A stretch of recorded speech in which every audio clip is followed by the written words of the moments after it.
वालेकुम स्टूडेंट्स, कैसे आप सब? ठीक है। अच्छा, आज हमने 9th क्लास का सेकंड चैप्टर करना है। सेकंड चैप्टर का नाम है रियल एंड कम्प्लेक्स नंबर। इसकी एक्सरसाइज नंबर 2.1 मेरे पास आ गई है। क्वेश्चन नंबर 5 मेरे पास है, give a rational number between 3/4 and 5/9। हमने कोई ऐसा रैशनल नंबर लेना है जो इन दोनों के दरमियान में हो। ठीक है, तो ऑब्वियसली हम क्या कर लेंगे, इन दोनों की एवरेज निकाल लेते हैं। ठीक है, इन दोनों की जब हम एवरेज निकालेंगे तो हमारे पास वो रैशनल नंबर आ जाएगा जो इन दोनों के मिड में है।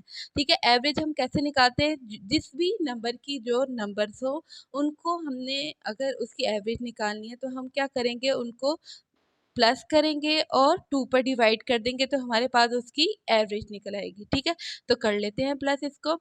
4 और 9 का हमने एलसीएम लिया तो हमारे पास क्या आ गया, 36 आ गया। ठीक है, हम 4 को हम किस नंबर से मल्टीप्लाई करें कि 36 आ जाए। 9 से मल्टीप्लाई करते हैं तो जो काम हम नीचे करेंगे वही काम हम ऊपर करेंगे। 9 4 ज़ा 36 होता है, तो जो काम हम नीचे कर रहे हैं वही काम हम ऊपर कर रहे हैं। ठीक है, तो 9 को 3 से मल्टीप्लाई किया तो मेरे पास आ गया 27। 5 4 ज़ा 20 ओवर 9 4 ज़ा 36 हो गया। ठीक है, इसका एलसीएम आ गया। डिवाइडेड बाय 2 है, 27 प्लस 20 हमारे पास क्या आ जाएगा, 47। 36 है, डिवाइड जब मल्टीप्लाई में चेंज होता है तो क्या हो जाता है, उसका रेसिप्रोकल हो जाता है। ठीक है, इसका मैंने रेसिप्रोकल ले लिया तो हमारे पास कौन सा ऐसा नंबर आ गया जो इन दोनों के मिड में है।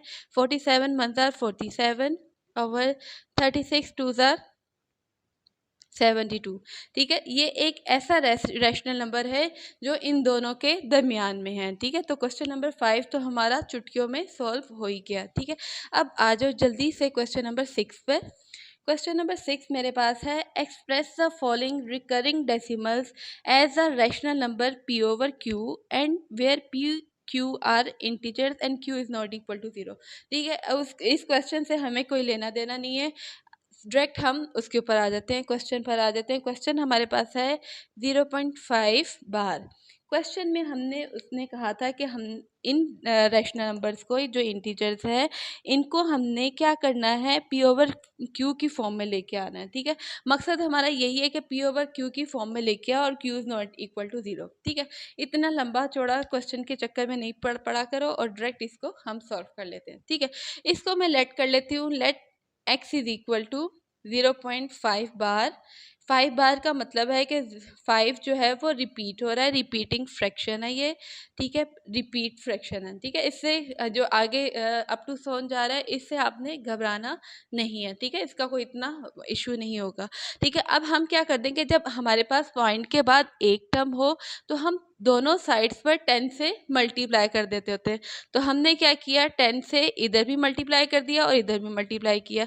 जब हमने 10 से 0.555 अप टू सॉन को मल्टीप्लाई किया तो हमारे पास क्या आ गया, 5.55। ठीक है, ये आप उससे कैलकुलेटर से भी मल्टीप्लाई कर सकते हो और वैसे भी आप ऊपर नीचे रखोगे तो यही मल्टीप्लाई होगा। ठीक है, अगर ऊपर नीचे रख के नहीं कर सकते तो एक और आसान तरीका मैं आपको डायरेक्ट ट्रिक बताती हूँ 10 से मल्टीप्लाई करने की। अब 10 में देखो एक ज़ीरो है, जब एक ज़ीरो हो तो हमारा डेसिमल जो है वो एक प्लेस राइट की तरफ शिफ्ट हो जाता है। तो हमारे पास क्या बन जाएगा, 5.555 अप टू सॉन। ठीक है, ये हमने डायरेक्ट मल्टीप्लाई से उसको मल्टीप्लाई कर लिया। ठीक है, हम 10x किसके इक्वल आ गया, 5.55 से। इसको नाम दे दो इक्वेशन नंबर 2 का, इसको नाम दे दिया इक्वेशन नंबर 1 का। अब हम क्या कर देंगे, इक्वेशन नंबर 2 को इक्वेशन नंबर 1 में से, सॉरी, इक्वेशन नंबर 1 को इक्वेशन नंबर 2 में से माइनस कर देंगे। जो ग्रेटर इक्वेशन हो उसमें से उसको माइनस कर देंगे। 10x वाली को x से माइनस कर देंगे तो हमारे पास क्या आ जाएगा, 10x। यहाँ पर क्या था, x था, और यहाँ पर हमारे पास राइट साइड पर यहाँ पर है 5.5 माइनस यहाँ पर हमारे पास है 0.5। ठीक है, अप टू सॉन। ठीक है, आप इसको चाहे 3 तक 5 ले सकते हो तो ले लो। मैं आपको सजेस्ट करूँगी कि आप पॉइंट के बाद 4 टर्म्स तक ले लो। ठीक है, जब मैंने इन दोनों को माइनस किया तो 10x में से x माइनस किया तो हमारे पास आ गया 9x। 5x में से हमने ये माइनस किया तो हमारे पास ये सारी टर्म्स तो 0 होगी। ठीक है। और 5 में से हमने 0 माइनस किया तो खाली क्या बच गया, 5 बच गया, ठीक है। इतना सारा इतना लंबे को हमने जब माइनस किया तो 5 बच गया, ठीक है। अब यहाँ पर 9 मल्टीप्लाई हो रहा है, राइट साइड पे जाके 9 जो है वो डिवाइड हो जाएगा। तो हमने इसको किस में कन्वर्ट कर दिया, अपने रिकरिंग डेसिमल को। रिकरिंग डेसिमल कौन सा होता है, जो रिपीटिंग डेसिमल होता है, आगे रिपीट हो रहा होता है, उसको हमने फ्रैक्शन में कन्वर्ट कर दिया, ठीक है। अब आ जाओ जल्दी से अपने सेकंड पार्ट पर। सेकंड पार्ट मेरे पास है 0.13 बार। 0.13 बार। 13 बार का क्या मतलब है, अब ये चूंकि रिकरिंग डेसिमल है तो हम क्या कर लेंगे, इसको इस तरह लिख सकते हैं। सबसे पहले x के इक्वल लेट कर लेंगे, 0.13 bar should be equal to 13 bar का मतलब है कि 13 आगे रिपीट होता चला जा रहा है, ठीक है। सेम जो है वो वही टर्म्स आ रही है और 13 आगे रिपीट होता चला जा रहा है। तो 13 अप टू सो ऑन, ठीक है। ये इसको नाम दे दिया हमने इक्वेशन नंबर 1 का।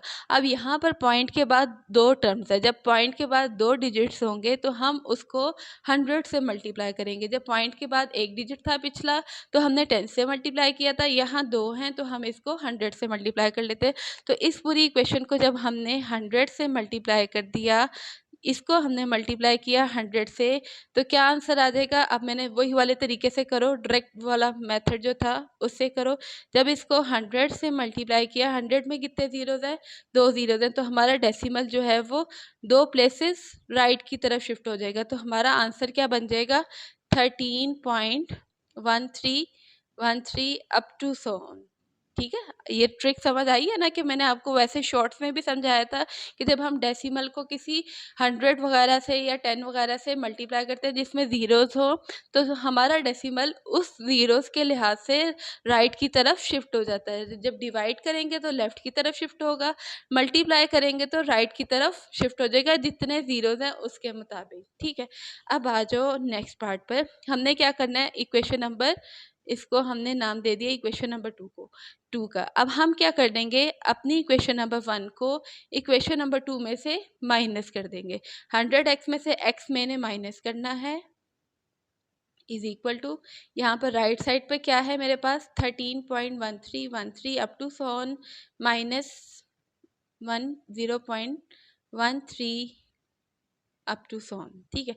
अब जब हमने 100 में से 1 माइनस किया, यहाँ पर कुछ नहीं है तो 1 है, तो यहाँ पर बन गया 99। 100 में से 1 माइनस करके 13.0013 अब ये 13 तो सारे ज़ीरो हो गए, ठीक है। जो डेसिमल के बाद वाले ये तो सारे ज़ीरो हो गए। 13 में से 0 माइनस किया तो खाली क्या आ गया, 13 आ गया। 99 यहाँ पर मल्टीप्लाई हो रहा था तो राइट साइड पर डिवाइड हो गया, ठीक है। तो हमारे पास आंसर आ गया 13/99। अब जल्दी से आ जाओ अपने पार्ट 3 पर, ठीक है। टाइम ज़ाया किए बगैर मेरे साथ साथ सॉल्व कर लो, ठीक है। तो ये क्वेश्चन जो है बच्चों को बहुत मुश्किल लगते होते हैं कि इसमें हमने क्या करना होता है। मैंने इसके स्टेप्स जो है ये खुद अपनी तरफ से इसको थोड़ी सी चेंज करके बच्चों को आसान करके बना के दिया है, कि ताकि इस तरह बच्चे जब सॉल्व करेंगे तो उनको आसानी से समझ भी आ जाएगा और क्वेश्चन भी हो जाएगा, ठीक है। सबसे पहले हमने वही स्टेप है, लेट कर लिया है x इज इक्वल टू 0.67 बार। चूँकि रिकरिंग फ्रैक्शन है तो 67 जो है वो बार बार रिपीट हो रहा है। इसको नाम दे दिए इक्वेशन नंबर 1 का। पॉइंट के बाद 2 डिजिट्स हैं तो 100 से मल्टीप्लाई करना है, 1 डिजिट होगा तो 10 से मल्टीप्लाई करना है। 100 से इसको जब हमने मल्टीप्लाई किया तो हमारा डेसिमल देखो किस तरह शिफ्ट होगा।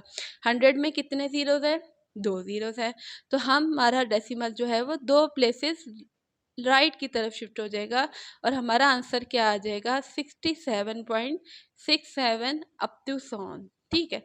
अब इसको नाम दे दिया मैंने इक्वेशन नंबर 2 का। अब इक्वेशन नंबर 1 को इक्वेशन नंबर 2 से हम माइनस करेंगे। 100x में से हमने x माइनस किया और यहाँ पर हमने 67.67 अप टू सोन में से 0.6767 को माइनस कर दिया, ठीक है। जब हमने 100 में से 1 माइनस किया तो 99 आ गया।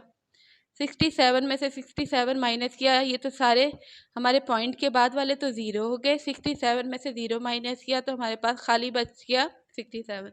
अब 99 राइट साइड पे मल्टीप्लाई हो रहा था तो लेफ्ट साइड पे जाके डिवाइड हो गया। ठीक है, यही हमारा आंसर है पार्ट नंबर 3 का। ठीक है, आई होप ये क्वेश्चन नंबर 5 और 6 आपको समझ आ गए होंगे। ठीक है, चलो अपना बहुत सा ख्याल रखो और इसको क्वेश्चंस को लाजमी सॉल्व कर लेना। ठीक है, ओके, अल्लाह हाफिज़।